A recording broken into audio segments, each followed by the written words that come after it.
Hello friends, welcome back to the my new video guys in my YouTube channel. Today friends we are going to talk about how to disable do not disturb mode option in our Realme phone.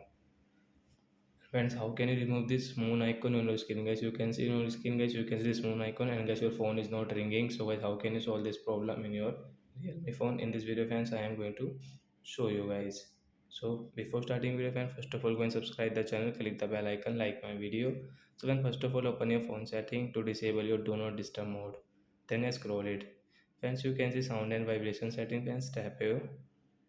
And friends, you can see your do not disturb setting. Guys, you can see sound and vibration setting. Guys, you can use from here. So we will tap on do not disturb setting, and guys, you want to disable. So friends, how can you disable? Guys, you can see guys this icon right side, tap here.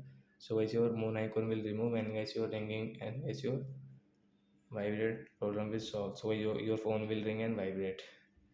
So like that guys, you can disable your do not disturb mode option, and guys, you can remove your moon icon on your screen. So that's it guys, thanks for watching the video. We will meet on next video. Bye bye friends.